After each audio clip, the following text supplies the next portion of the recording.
శ్రీ గురువే నమః.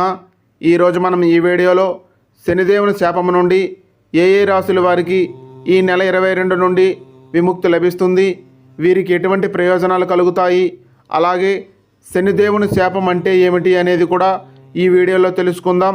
వీడియోలోకి వెళ్ళే ముందు ఓం శ్రీ మాత్రే నమః అనే కామెంట్ చేయండి. పురాణ కాలంలో నలుడు అనే మహానుభావుడు రాజ్యాన్ని పరిపాలిస్తూ ధర్మపరుడు, సూర్యుడు, సత్యవాది మరియు మంచి చతురత గలవాడిగా పేరొందాడు. అతను విపరీతముగా విష్ణువు భక్తుడు. అతని భార్య దమయంతి అపురూప సౌందర్యముతో మంచితనముతో ప్రఖ్యాతిగాంచింది. ఈ కథలో శనిదేవుడు పాత్ర కీలకం. శని భక్తుల కర్మాన్ని పరీక్షించే దేవుడు. ఆయన దృష్టి పడితే అతి శక్తివంతుడికైనా కష్టాలు తప్పవు. శనిదేవుడు ప్రతి వారికి వారి కర్మానుసారంగా ఫలితాన్ని ఇస్తాడు. ఆయన సాడేసాటి సమయంలో ఎవరి జీవితము సవ్యముగా ఉండదు. ఇది కర్మ పరీక్ష. ఒకసారి శని నలుణ్ణి పరీక్షించాలనుకున్నాడు. ఆయన తలంపులోకి వచ్చాడు, ఈ రాజు ఎంత ధార్మికుడైనా నా శాపాన్ని తట్టుకోగలడా అని. ఆ సమయంలో నలుడిపై శని సాడేసాటి మొదలయ్యింది.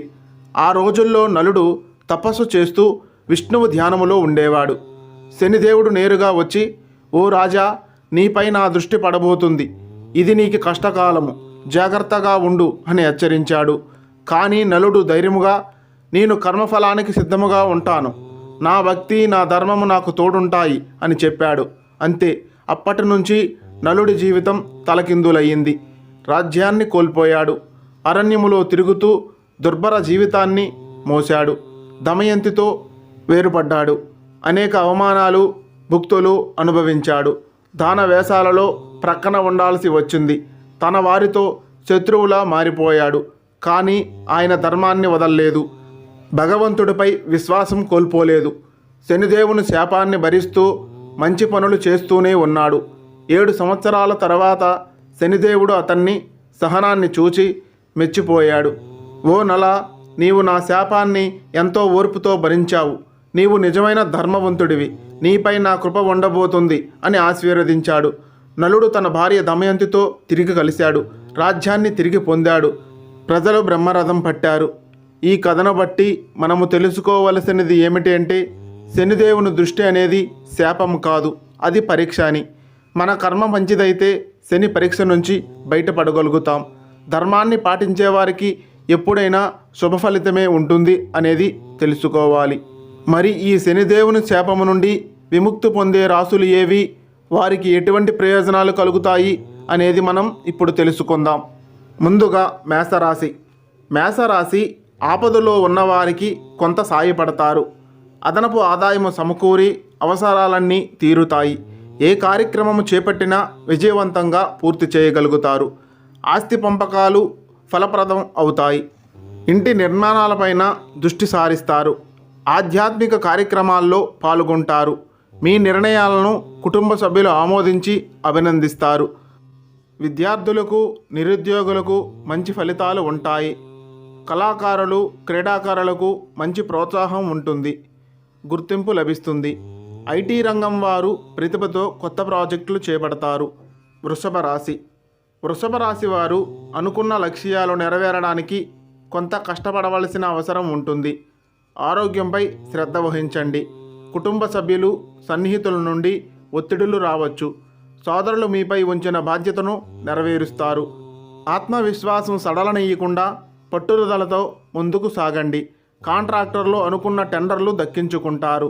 గృహ వాహన యోగాలు కలుగుతాయి. క్రీడాకారులు, ఐటీ రంగం వారికి అనుకూల వాతావరణం ఉంటుంది. అలాగే మిథున రాశి. మిథున రాశి వారు అనుకున్న కార్యక్రమాలు కొంత శ్రమానంతరం పూర్తి చేస్తారు. పరిమితులకు మించి ఖర్చులు ఎదురై సతమతమవుతారు. తరచూ ప్రయాణాలతో ఉక్కిరి బిక్కిరి కాగలరు. బంధువులు, స్నేహితులు మీపై మరిన్ని బాధ్యతలు ఉంచుతారు. మీ ప్రతిభ చాటుకునేందుకు మంచి అవకాశం. సహనమే మిమ్మల్ని సమస్యల నుండి ఒడ్డుకు చేరుస్తుంది. ఆత్మవిశ్వాసంతో వేసే ప్రతి అడుగు మీకు ఉపయోగపడుతుంది. మీ ఆత్మీయత, అనురాగాలు అందరినీ ఆకట్టుకుంటాయి. అదే విధముగా క్రీడాకారులకు కలిసి వస్తుంది. కొన్ని ఆరోగ్య సమస్యలు ఉండవచ్చు. కాబట్టి శ్రీ అన్నపూర్ణాదేవి స్తోత్రాలు పఠించండి. అదే విధముగా కర్కాటక రాశి. కర్కాటక రాశి వారు ఎటువంటి కార్యం చేపట్టినా విజయవంతమే అవుతుంది. ఆప్తులు మరింత విలువ ఇస్తారు. ఆస్తులు పంపకాలలో నెలకొన్న సమస్య తొలగే అవకాశం ఉంటుంది. స్నేహితులు సైతం మీ విజయాలకు సహాయపడతారు. విద్యార్థులు, నిరుద్యోగులకు ఊహించని అవకాశాలు, ఆశించిన ఆదాయము లభించి ఖర్చులు అధిగమిస్తారు. పలుకుబడి మరింత పెరిగి మంచి గుర్తింపు పొందుతారు. భూములు, వాహనాలు కొనుగోలు చేస్తారు. రాజకీయవేత్తలకు, కళాకారులకు ఊహించని అవకాశాలు దక్కవచ్చు. వైద్యులు, ఐటీ రంగం వారికి విశేషముగా కలిసి వస్తుంది. సింహరాశి. సింహరాశి వారికి అనుకోని ప్రయాణాలు, తద్వారా వృధా ఖర్చులు, కొన్ని వ్యవహారాలకు సంబంధించి చర్చలు మందగిస్తాయి. ఆస్తుల విషయంలోనూ కొన్ని ఇబ్బందికర పరిస్థితులు ఉండవచ్చు. అదే విధముగా బంధుగణము నుండి ఒత్తిడులు రావచ్చు. తరచూ ప్రయాణాలు చేస్తుంటారు. ఆదాయానికి కొంత లోటు ఏర్పడినా క్రమేపీ పుంజుకుంటారు. మౌనం అన్ని విధాలా శ్రేయస్కరం. కన్యారాశి. కన్యారాశి వారికి కొన్ని వ్యవహారాలు విజయవంతముగా సాగుతాయి. పరిస్థితులు అనుకూలముగా మలుచుకుంటారు. సేవాభావంతో ముందుకు సాగి ప్రశంసలు అందుకుంటారు. నిరుద్యోగులు కృషి ఫలించే సమయం ఉంటుంది. బంధువులు మీ అభిప్రాయాలతో ఏకీభవిస్తారు. వివాహాది కార్యక్రమాలలో పాల్గొంటారు. భవనాలు, వాహనాలు కొనుగోలు చేస్తారు. ప్రయాణాల్లో పరిచయమైన వ్యక్తి ద్వారా కీలక సమాచారాన్ని రాబట్టుకుంటారు. క్రీడాకారులు, ఐటీ రంగం వారి ఆశలు ఫలిస్తాయి.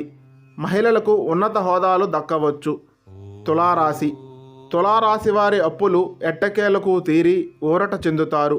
బంధువులతో సత్సంబంధాలు నెలకొని ఉత్సాహముతో గడుపుతారు. మీ ఆశయాలు, లక్ష్యాలు నెరవేరేందుకు అనుకూల వాతావరణం నెలకొంటుంది. అందరినీ ఆకట్టుకునేందుకు ప్రయత్నిస్తారు. నిరుద్యోగులకు స్థిరమైన ఉద్యోగాలు లభించే సమయం ఉంటుంది.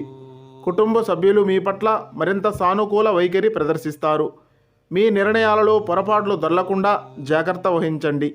రాజకీయవేత్తలు, కళాకారులు, క్రీడాకారులకు మిశ్రమముగా ఉంటుంది. వృశ్చిక రాశి.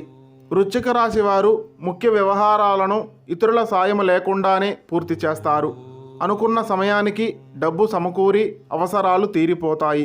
బంధువులు మీ పట్ల మరింత ప్రేమానురాగాలు కురిపిస్తారు. కాంట్రాక్టర్లకు శుభవార్తలు అందుతాయి. ఉద్యోగ ప్రయత్నాలు సఫలం కాగలవు. ఇంటి నిర్మాణాలలో ఆటంకాలు తొలగి ముందుకు సాగుతారు. విద్యార్థులకు విదేశీ విద్యా అవకాశాలు ఉండవచ్చు. అదే విధముగా ధనుస్సు రాశి. ధనుస్సు రాశి వారు బంధువులతో తరచూ వివాదాలు నెలకొనే సమయం ఉంటుంది. కాబట్టి ధనుస్సు రాశి వారు జాగ్రత్తగా వ్యవహరించవలసి ఉంటుంది. అదే విధముగా ఆరోగ్యంపై శ్రద్ధ పెట్టవలసి ఉంటుంది. మకర రాశి. మకర రాశి వారి ఔదార్యాన్ని అవకాశముగా తీసుకొని మోసగించేందుకు కొందరు ప్రయత్నిస్తారు. అయితే వాస్తవం గ్రహించి కొంత బయటపడతారు. అప్పులు సైతం చేస్తారు. మితిమీరిన విశ్వాసం వీడనాడి 1-2 సార్లు ఆలోచించి అడుగేయడం మంచిది. క్రమేపీ పరిస్థితుల్లో కొంత మార్పులు ఉండవచ్చు.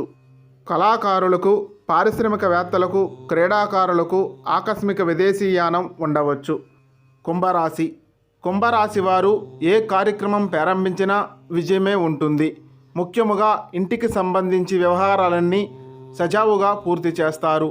మీ సమర్థత, నైపుణ్యత వెలుగులోకి వచ్చే కాలం. సోదరులతో మరింత సఖ్యత నెలకొంటుంది. స్థిరాస్తి విషయంలో నెలకొన్న ప్రతిష్టంభన తొలగిపోతుంది. అదే విధముగా మీనరాశి. మీనరాశి వారు ముఖ్య వ్యవహారాలన్నీ సకాలంలో పూర్తి చేస్తారు. సోదరులు, సోదరీలు, సంతానము కూడా మీకు మరింత సహకరిస్తారు. నిరుద్యోగులకు నిరీక్షణ ఫలించి ముందుకు సాగుతారు. విద్యార్థులు విజయాల బాటలో పయనిస్తారు. ఇంటి నిర్మాణాలకు సంబంధించిన అనుమతులు లభించి ఊరట చెందుతారు. ఆధ్యాత్మిక కార్యక్రమాలపై దృష్టి సారిస్తారు. ఈ వీడియో కనుక మీకు నచ్చినట్లయితే లైక్ చేసి కామెంట్ చేయండి. అదే విధముగా మన ఛానల్ను సబ్స్క్రైబ్ చేసి సపోర్ట్ చేయండి. ధన్యవాదములు.